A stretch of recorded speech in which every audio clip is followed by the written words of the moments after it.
dorëheqjen e panegociueshme të kryeministrit dhe të qeverisë. 2. Krijimin e një qeverie teknike tranzitore, jo partijake, me mandat 12 mujor. 3.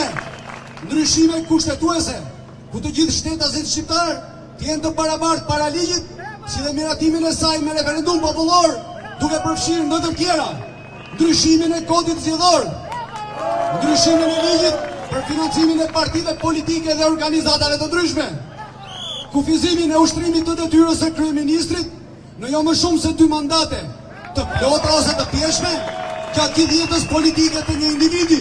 4. Anulimin e ndryshimeve të bëra në ligjin për zonat e mbrojtura.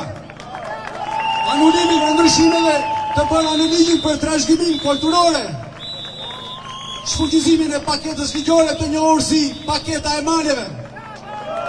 Shfuqizimin e statusit dhe të kuadrit ligjor për investimet strategjike.